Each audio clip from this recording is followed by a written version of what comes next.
고린도전서 13장 4절에서 7절.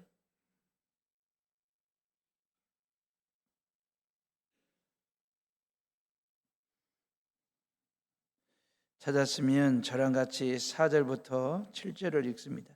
사랑은 오래 참고 사랑은 온유하며 시기하지 아니하며 사랑은 자랑하지 아니하며 교만하지 아니하며 무례히 행하지 아니하며 자기의 유익을 구하지 아니하며 성내지 아니하며 악한 것을 생각하지 아니하며 불의를 기뻐하지 아니하며 진리와 함께 기뻐하고 모든 것을 참으며 모든 것을 믿으며 모든 것을 바라며 모든 것을 견디느니라.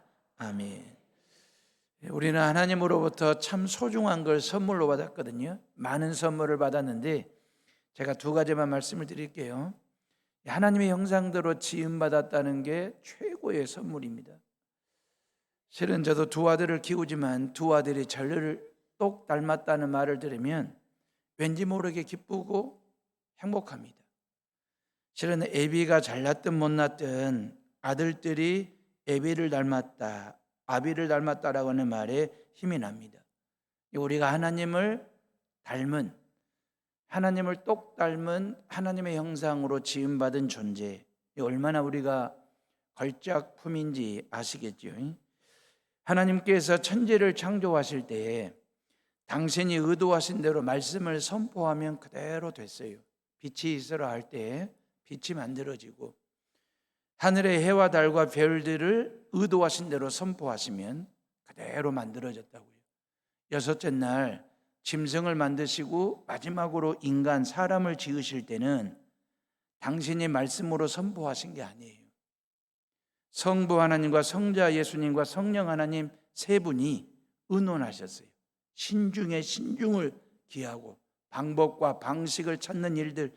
그래서 성경에 보면 하나님이 이르시되 우리의 형상을 따라 우리의 모양대로 우리가 사람을 만들고, 이 우리는 복수는 누구를 두고 하는 자냐면 성부, 성자, 성령 삼위를 두고 하는, 이 세 분이서 그 말이에요. 우리가 사람을 짓는데 합작품으로.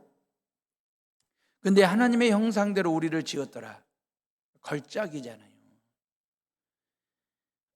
아주 하나님의 특별한 어떤 그 소중한 존재로 그 말입니다. 그래서 시편 8편에 보면 말씀에 이러잖아요. 우리가 하나님보다 조금 못하게, 하나님의 형상대로 지음받은 저와 여러분들, 그래서 하나님이 가지고 있는 거룩, 그리고 사랑, 이걸 우리 안에 그대로 넣어주신 걸 하나님의 형상, 이미지, 그렇게 얘기하는 거예요.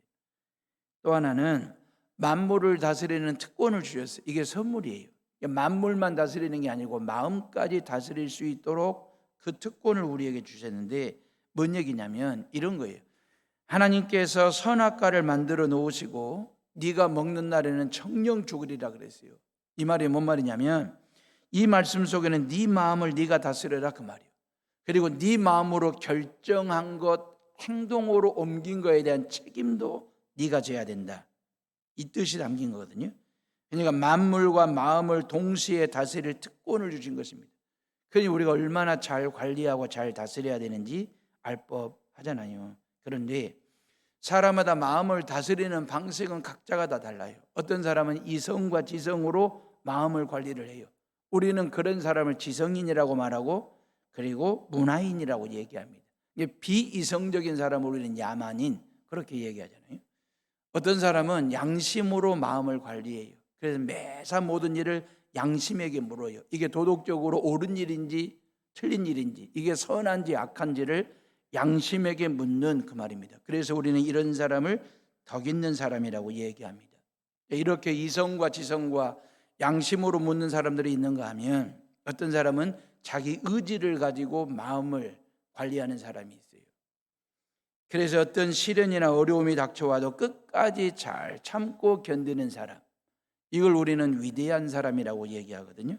자, 그러면 이성이나 지성이나 양심이나 어떤 자기 의지로 자기 마음을 관리하는 것도 귀합니다. 존경받을 만합니다.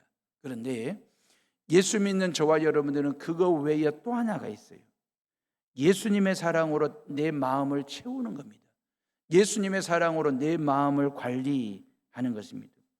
그래서 오래 참고 온유한 사랑을 하는 거죠. 시기와 자랑과 교만하지 않는 사랑을 하고 무례히 행하지 않을 뿐만 아니라 자기의 유익을 구하지 않고 남의 유익을 구하는 사랑을 하는 거예요. 그러면서 사랑의 특성 여덟 번째, 사랑은 성내지 아니하며, 요 사랑까지 하는 것이거든요. 사랑은 성내지 아니하며, 요걸 풀어서 설명하면 사랑은 분하고 섭섭하여 화가 치미는 감정을 드러내지 않는 것, 이게 사랑이래요. 썩낸다라고 하는 말이 히브리어로, 헬라어로 파로크시노라고 하는 단어를 썼거든요. 썩낸다는 말이 헬라어로 파로크시노인데, 이 파로크시노라고 하는 말은 자신의 감정을 제어하지 못하고 격분하여 화를 내는 것, 이걸 말하는 거예요. 우리말에 썩낸다라고 하는 말은 능동태로 되어 있고, 헬라어 파로크시노는 수동태로 되어 있어요. 그러니까 이 말을 직역을 하면 이런 거예요. 사람은 어떤 것에도 분내도록 자극받지 아니하며, 수동태잖아요. 사람은 어떤 사람 앞에서든 어떤 상황에서든 분내도록 화가 나지 않도록 자극받지 않는 것, 수동태예요. 물론 우리가 어떠한 분내도 내면 되는 거 아니지 않냐, 그 얘기가 아니에요. 성경은 정당한 분노, 의로운 분노에 대해서 그 말이에요. 상대방을 응징하고 제압하고 복수하고 보복하기 위한 분노가 아니라 상대방을 사랑해서 그 말이에요.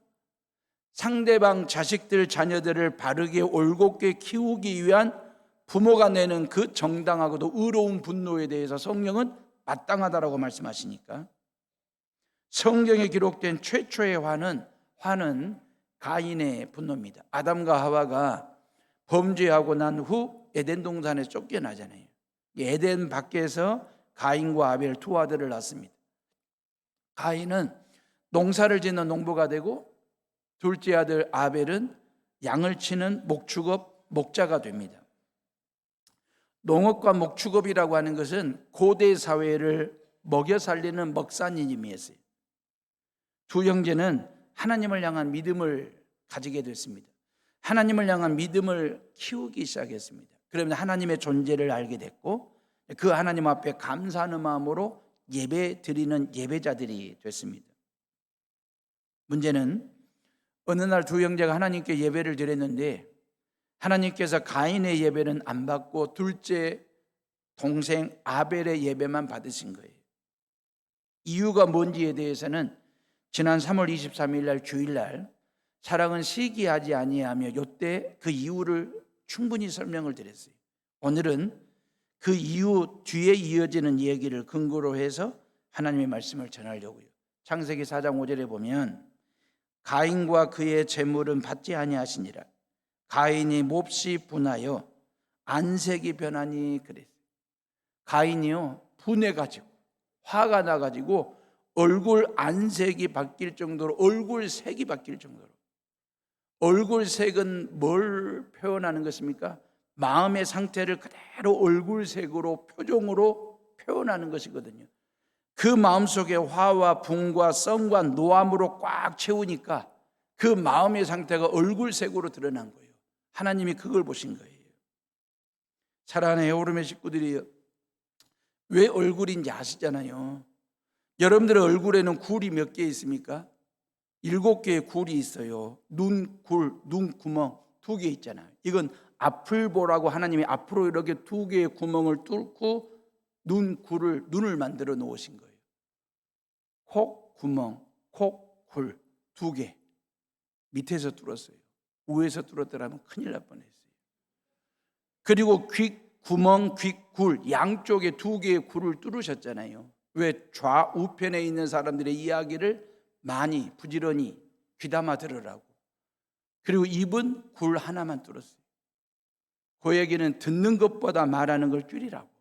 2분의 1로 줄이라고. 입, 굴, 입구멍. 그래서 얼굴에는 7개의 굴이 있습니다. 그 7개의 굴 속에다가 얼을 담았다 해서 얼굴 그러는 거잖아요.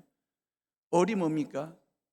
그 사람의 생각과 사상, 그 사람의 삶을 녹아낸 걸 얼, 그렇게 얘기하는 거예요. 상대방과 이야기하다가 눈을 봤을 때 그 눈 속에 그 사람의 얼이 안 보이면 얼 빠진 사람이라고 얘기하는 거예요. 그 사람과 마주보고 앉아서 몇 마디 대화를 나눠보면 그 사람이 입에서 나오는 말 속에 얼이 없어. 이 사람이 뭔 생각을 하고 있는지, 어떤 사상을 가지고 있는지, 어떤 삶을 살아냈는지에 대한 얼이 없는 말을 하면 얼빠진 말을 한다라고 얘기한다 그 말이에요. 대한민국의 지도자는 얼빠진 사람을 뽑으면 안 돼요. 그러면 나라가 얼병이 걸려요. 잘 뽑으셔야 돼요. 여러분들의 얼굴에 있는 굴 속에 얼을 담고 살으셔야 한다니까요. 그러니까 세상 사람들은 얼굴만 가지고 살면 돼요. 얼을 담은 얼굴. 근데 예수 그리스도를 믿는 저와 여러분들 얼도 담고 이 안에다가 영을 담아야 돼요. 눈 속에 영이, 하나님의 영이 초롱초롱하게 박혀 있어야 돼요. 말을 하면 그 말 속에 하나님의 영적인 말이 쏟아지는, 그래서 얼굴 플러스 영굴 말입니다. 원 플러스 원을 가지고 살아야 돼요. 세상 사람들이 얼굴만 가지고 살아도 된다니까요. 근데 저와 여러분 또 하나의 얼굴이 있어야 돼요. 영굴, 하나님의 영으로 꽉 채운 그 얼굴 말입니다. 사랑하는 헤어오름의 식구들이 가인이 얼빠진 사람이 됐어요. 하나님의 결정을 순응하는 순종의 얼, 이게 빠진 거예요.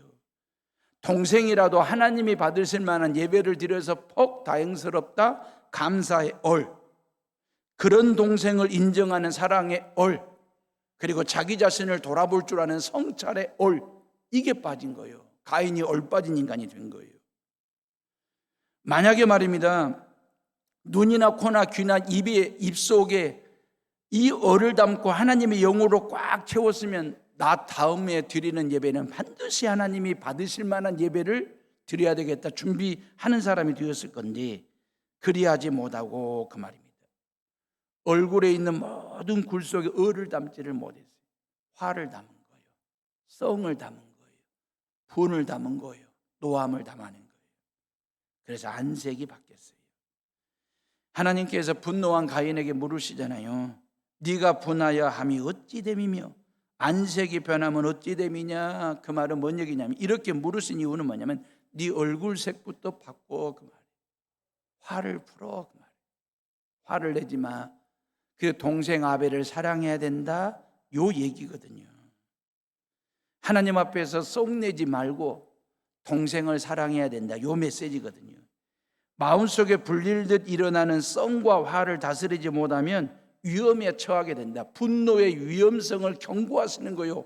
하나님께서 창세기 4장 7절에 보니까 네가 선을 행하며 어찌 낯을 들지 못하겠느냐. 선을 행하지 아니하면 죄가 문에 엎드려 있느니라.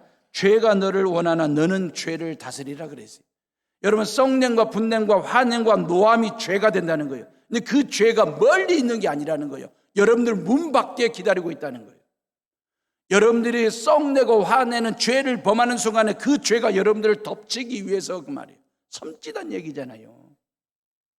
이 죄가 멀리 있는 게 아니라 여러분들 문 밖에 있다는 거예요. 썩내는 순간에, 분을 품는 순간에 죄가 덮친다. 그러면 이 죄와 나와의 거리를 멀게 하는 방법은 뭘까요? 사랑하는 거예요.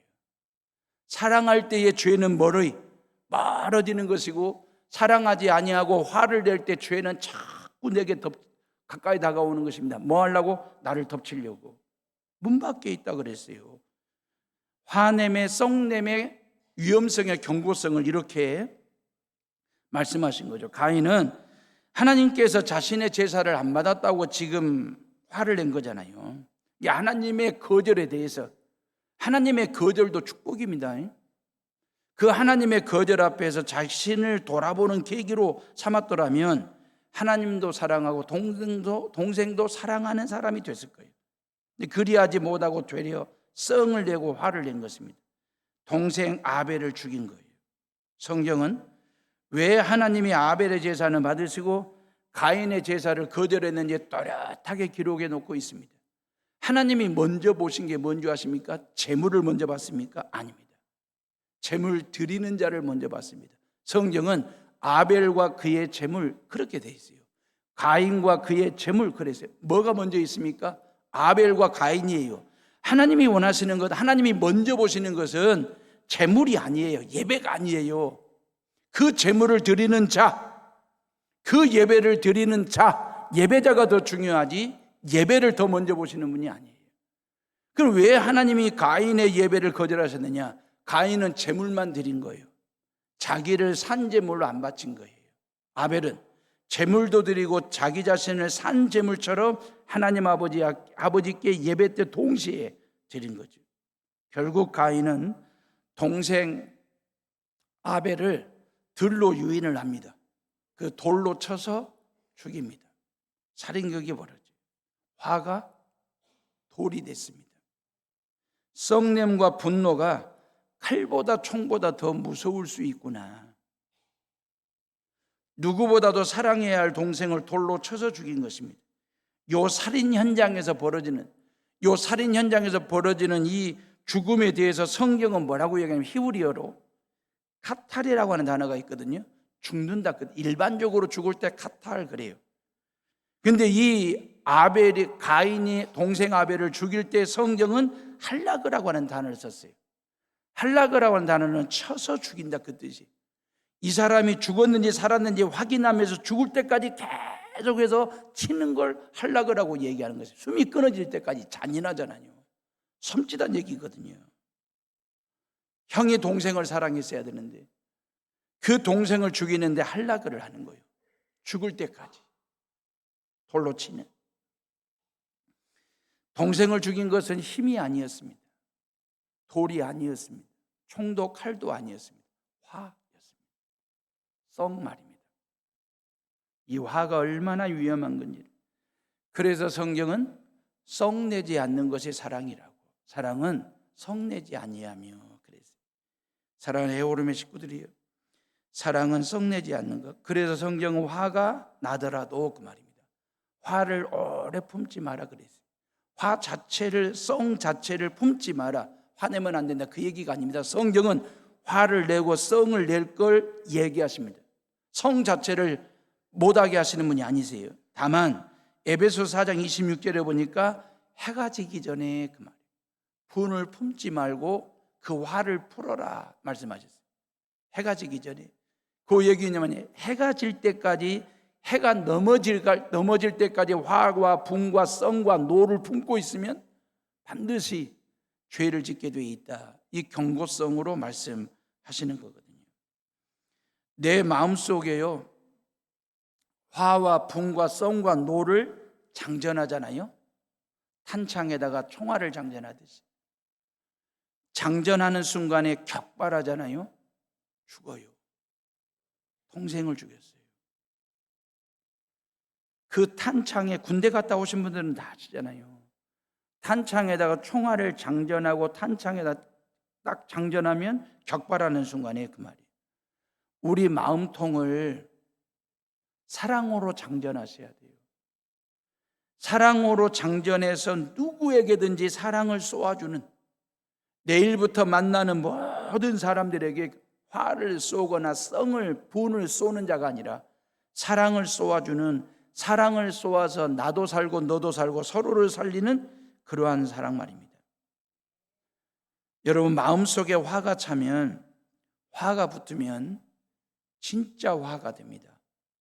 마음을 다 태우고요, 삶을 다 태우는 불이 됩니다. 신앙도 태워버리는 화, 불 말입니다. 분냄과 썩냄과 화도 무섭지만 진짜 불, 화 말입니다. 무섭지요. 작은 불씨가 모든 재산을 다 태우든가요? 산을 태우고 말입니다.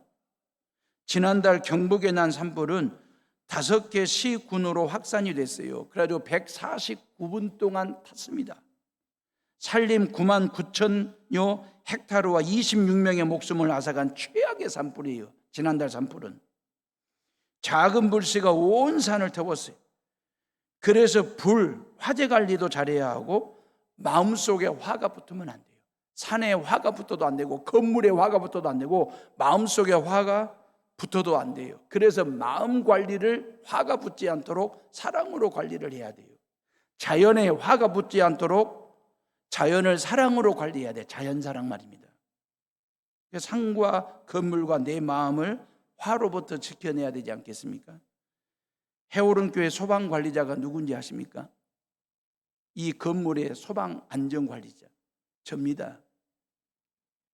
제가 한 15년 전에 광주 가서 소방안전관리 2급 공부해가지고 시험 봐서 면허증을 취득하고 제가 관리자로 있습니다. 할 줄 아는 거 있냐고 물으신다면 아무것도 할 줄 모릅니다. 그냥 허수아비일 뿐입니다. 아무것도 할 줄 몰라요.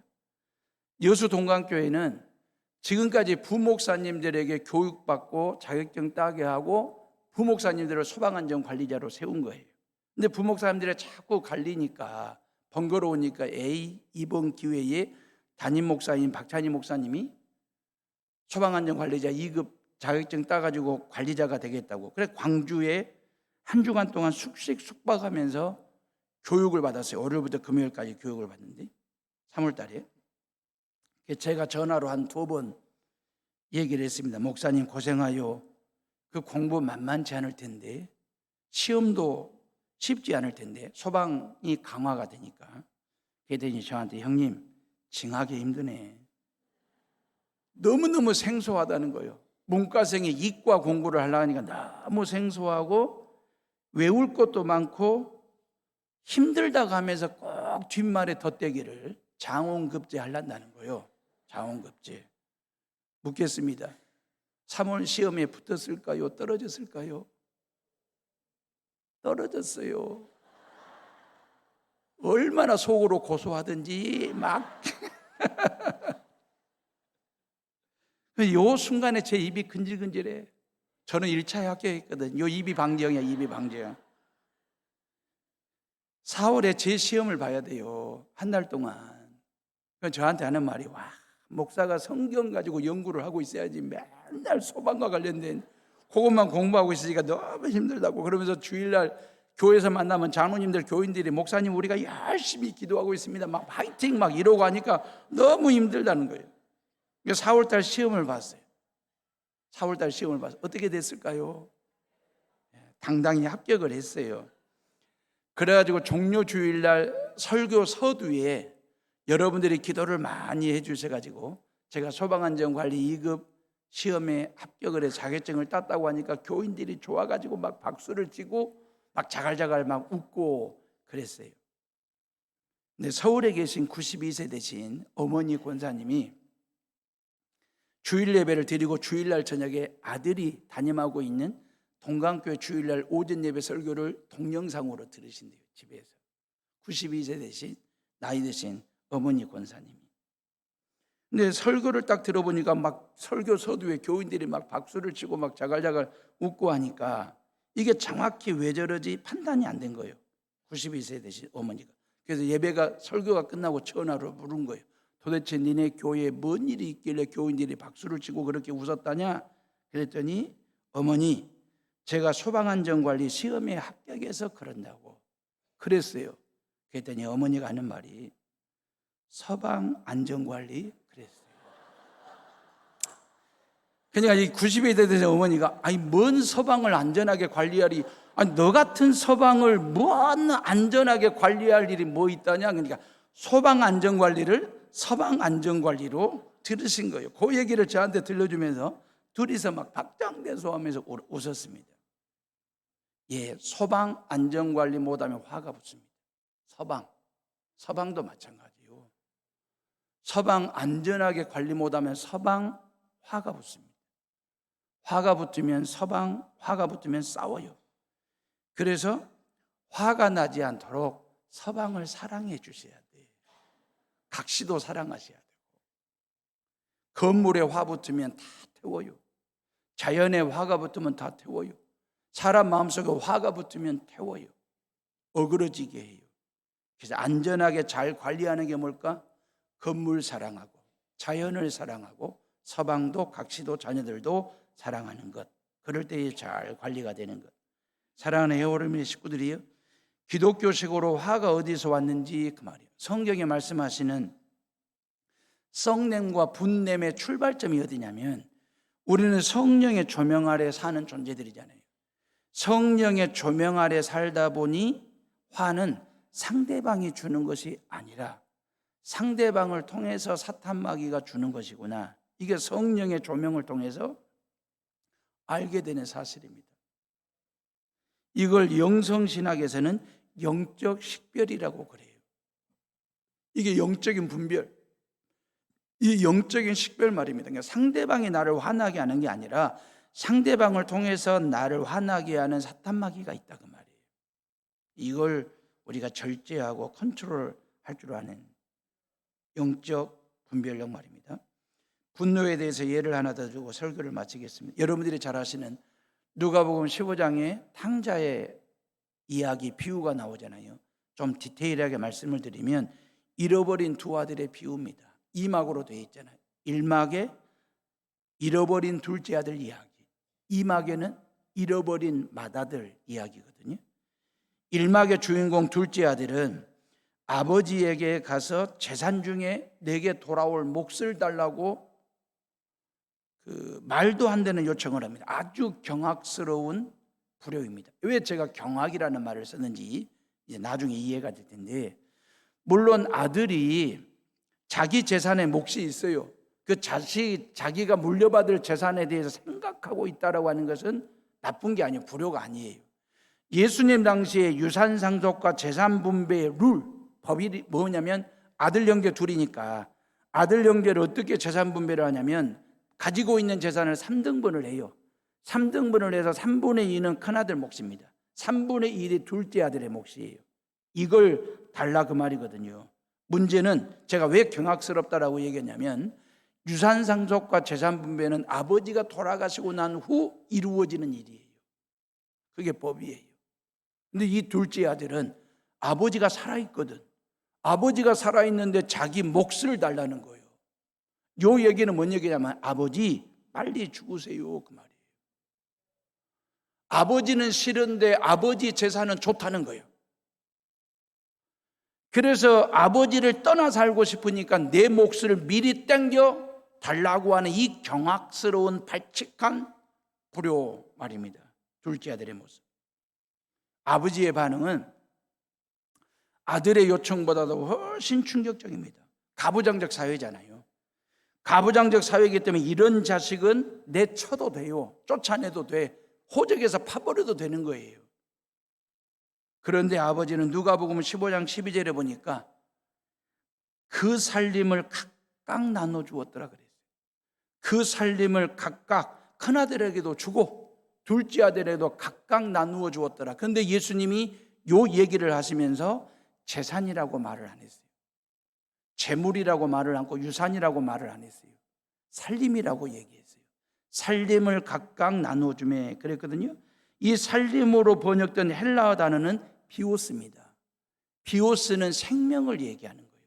아버지가 이 배은망덕한 둘째 아들 앞에서 발칙한 그리고 경박한 이 둘째 아들이 재산을 달라고 했을 때에 아버지는 말이에요. 자신의 생명을 떼어주듯이 그 말이에요. 당신의 목숨을 찢어 큰아들과 둘째 아들로 찢어주듯이 그렇게 비오스 그 말 살림을 내주었다. 이게 자식들을 향한 애비의 사랑이잖아요. 우리를 향한 하나님 아버지의 사랑이잖아요. 하나님께서 우리에게 뭔가를 줄 때 비오스 생명을 주신 아들 예수의 생명을 찢어서라도 그 말이에요. 십자가 위에서 그런 사랑이잖아요. 아버지가 두 아들에게 준 것은 재산이 아니고 살림, 아버지의 목숨을 찢듯이 그렇게 준 거예요. 어찌 보면 둘째 아들의 이 경박한 요청에 대해서 아버지가 썩낼 만도 하잖아요. 화가 날 만도 하잖아요. 되게 꾸짖을 만도 하잖아요. 내칠 만도 하잖아요. 어찌 보면 아들로부터 아버지는 사랑을 지금 거부당한 거잖아요. 페룬 말입니다. 페룬으로 아버지의 이름에 먹칠을 한 이 명예훼손까지 아버지는 참고 견디면서 비오스하는 거예요. 당신의 생명을 찢듯이 찢어 둘째 아들에게 주었어요. 아버지는 썽을 내지 않고 사랑을 계속합니다. 아버지는 실제로 살림을 나누어 준 거예요. 자식에 달라는 대로. 둘째 아들은 자기 몫을 가지고 먼 나라로 가가지고 방탕한 생활을 하면서 알거지가 됩니다. 그리고 남의 집 돼지를 키우는 돼지 막사지기가 돼요. 근데 돼지들이 먹는 주엄 열매마저도 주는 자가 없어서 배가 고팠더라. 그리 되어 있거든요, 성경은. 다시 말하면 돼지 맛도 못한 신세가 된 거예요. 누가복음 15장 17절에 스스로 돌이켜 내 아버지에게는 양식이 풍족한 품꾼이 얼마나 많은가. 나는 여기서 줄여 죽는구나 그랬어요. 아버지 집을 생각하니까 품꾼들, 종들도 풍성한 음식을 먹고 배불리 살고 있는데 나는 이게 뭐냐 그 말이에요. 자기 스스로를 돌아보면서 내 스스로 아들의 신분을 저버린 것, 아들의 신분을 버린 것에 대한 후회. 그러면서 뭔 생각을 하면 내가 아버지 집으로 돌아가서 나를 아들로 쓰지 말고 받아주지 마시고 품꾼의 한 사람으로 써달라고 부탁을 해야 되겠다 하고 귀향길에 오르게 됩니다. 이 귀향길에 뭔 대사를 외우고 또 외우냐면 아버지, 나는 절대 아버지 집으로 돌아올 수 없는 불효자식입니다. 그러니 나를 아들로 받지 마시고 품꾼의 한 사람으로 써달라는 이 대사를 계속해서 외우면서 반복하면서 집으로 돌아오고 있는 거예요. 아버지 시야에 둘째 아들이 보여. 누가복음 15장 20절에 보니까 이에 일어나서 아버지께로 돌아가니라. 아직도 거리가 먼데 아버지가 그를 보고 속히 아버지가 그를 보고 측은히 여겨 달려가 목을 안고 입을 맞추니라 그랬어요. 예수님 당시에 기품 있는 아버지, 어른들은요 절대 달리지 않습니다. 예수님 당시에 기품 있는 어른들과 아버지들의 모습이었어요. 어떠한 일이 있어도 달리거나 종아리가 드러나도록 뛰지 않았어요. 기품과 체면과 채통을 지키는 어른들이고 아버지들의 모습이었거든요. 근데 이 아버지는요 뛰어 종아리가 드러나도록. 그 둘째 아들이 돌아오는 걸 보고 너무 기뻐서 뛰어서 달려가서 그를 끌어안고 목을 끌어안고 입맞춤을 했더라 그랬어요. 그 입에서 뭘 얘기를 해야 되는데 나를 아들로 받아주지 마시고 불효자식이니까 나를 품꾼의 한 사람으로 받아달라고 이 대사를 하려고 하는데 입맞춤을 하는 거예요. 네가 말 안 해도 알아 그 말이야. 네가 말 안 해도 알아. 그 입맞춤을 하는 거예요. 그리고 꼭 끌어안는 거예요. 당신의 모든 체면, 채통, 기품 다 내려놓고 그냥 그 아들이 집 나간 자식이 비록 알거지가 돼가지고 상거지가 되어가지고 돌아왔는데도 너 왜 이런 짓을 했냐고 썩내고 화내고 따지고 그 많은 돈을 어떻게 했냐고 캐묻지도 않고 그냥 그저 달려가서 목을 끌어안고 입맞춤을 하는 그 아버지의 모습, 그게 우리를 향한 하나님 아버지의 사랑이에요. 그리고 뭐라고 얘기하냐면 제일 좋은 옷을 입혀라 그래요. 여러분 그 집에서 제일 좋은 옷이 누구 옷이겠어요? 아버지 옷이겠지. 그 아버지 옷을 이 아들에게 입혀라 그 말은 너는 내 아들이라는 거예요. 아들 됨을 다시 신분을 회복되었음을 얘기하면서 그리고 송아지를 잡으라고 그래. 둘째 아들 귀가 환영 축하 파티를 열겠다는 거예요. 아버지 집을 떠날 때는 아주 건방지게 떠났거든 요 둘째가.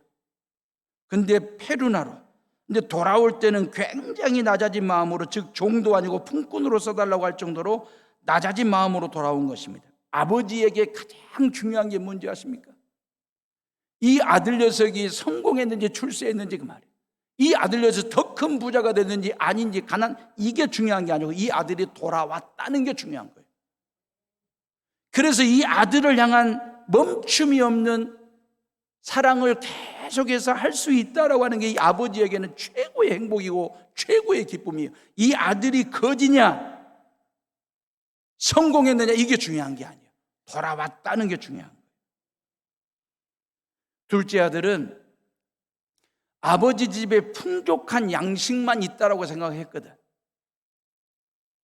근데 돌아와서 보니까 양식만 풍족한 게 아니라 아버지의 은혜와 사랑과 자애와 자비로움이 너무 풍성한 거예요.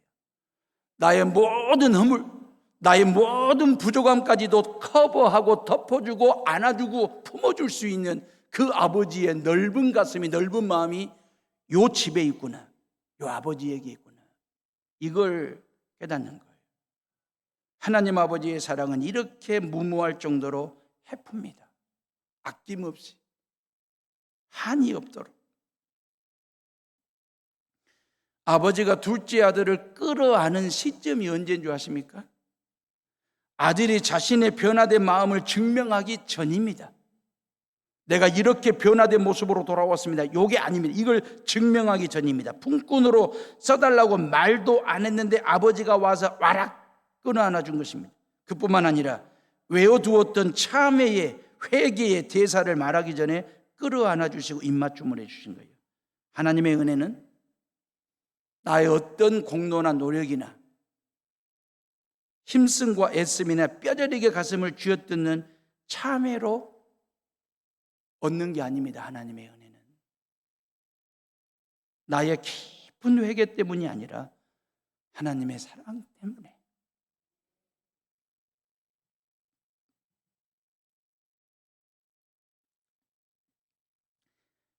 내가 잘해서가 아니라 하나님이 나에게 잘해줘서, 그것 때문에. 하나님의 은혜는 나를 향한 하나님의 사랑이 변함이 없어요. 우리는 하나님 앞에서 기고만장할 때가 있었거든. 건방지게 신앙생활할 때가 있었거든. 그런 나를 끊임없이 변함없이 주일날 성전에 오면 달려와서 끌어안아 주시고 입 맞춰 주시고 변함없는 그 하나님의 사랑 때문에 제가 목회를 합니다. 여러분들이 예배가 가능한 거예요. 1막은 아름답게 해피엔딩으로 끝나잖아요. 설교는 여기서 끝낼 수도 있어요. 썩내지 않고 한이 없이 하는 하나님의 사랑, 화내지 않고 끝없는 하나님의 사랑에 대해서 말씀하시고자 하셨다면 예수님도 그냥 1막으로 끝냈을 수 있어요. 그런데 그게 아니라 예수님은 우리에게 2막을 보여주세요. 클라이막스.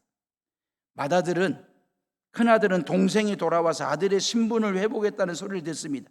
이때 맏아들이 경노, 대노, 분노를 합니다. 그리고 아버지가 베푼 동생 귀가 환영 축하 파티의 불참을 선언합니다. 누가복음 15장 28절에 그가 노하여 들어가고자 하지 아니하거늘 아버지가 나와서 권한대 그랬어요. 요 아버지는요, 축하 파티장에서 나오는 순간 하객들에게 결례가 되는 거예요. 그 아버지의 체면과 채통도 기품도 또 땅바닥에 떨어지는 순간이에요. 나오면 안 돼요. 근데 큰아들이 절대 축하 파티에 안 가겠다고 불참을 선언하니까 그 큰아들 데리고 들어가려고 아버지가 밖으로 나왔어요. 당신의 모든 체면과 채통과 기쁨을 다 내려놓고. 이 아버지는 집을 나간 둘째 아들을 향한 사랑이나 집 안에 있는 큰아들에 대한 사랑에 변함이 없어요. 똑같은 사랑이에요. 근데 그 큰아들이 강하게 거절을 합니다.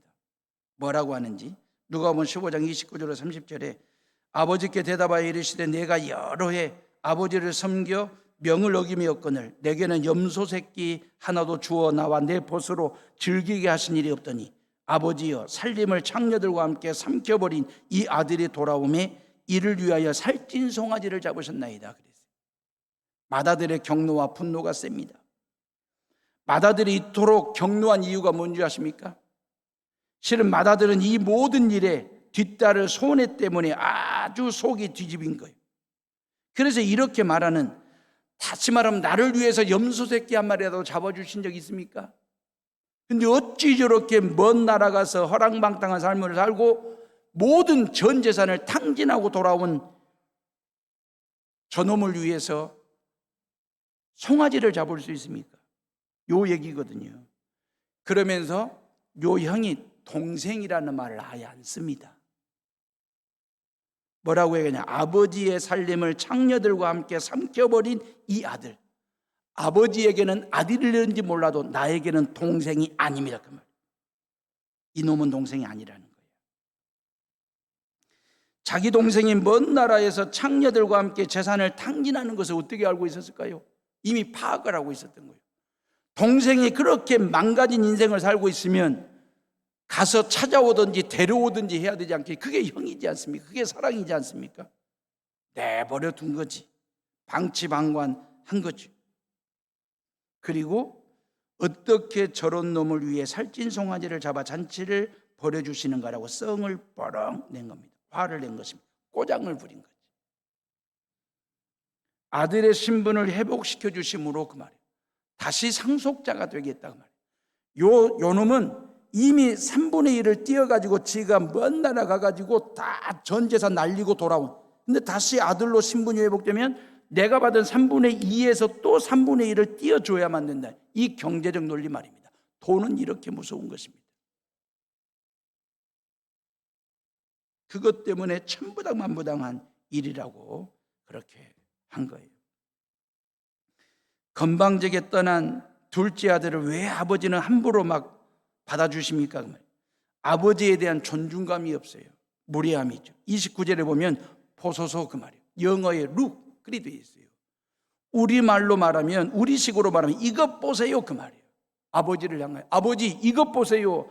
건방진 아들을 사랑으로 받아든 아버지를 향하여 이것 보세요. 아주 발칙하고도 무엄한 행동입니다. 집 나간 아들이나 집 안에 있는 아들이나 다르지 않습니다. 둘 다 배은망덕입니다. 근데 그런 아들들을 대하는 아버지는 그 말이에요. 한 번도 화를 낸 적이 없습니다. 성을 낸 적이 없습니다. 놀랍도록 자애롭습니다. 뭐라고 얘기하냐면 아버지가 이르되 예 너는 항상 나와 함께 있으니 내 것이 다 네 것이로되 이 동생은 죽었다가 살아났으며 내가 잃었다가 얻었기로 우리가 즐거워하고 기뻐하는 것이 마땅하니라 그랬어요. 내 아들아 그 말이에요. 내 아들아 썩난 마음을 풀고 나랑 같이 동생 귀가 환영 축하 파티장에 들어가자. 인자한 아버지의 호소입니다. 어떻게 되었을까요? 큰아들은 그 축하 파티장에 들어갔을까요?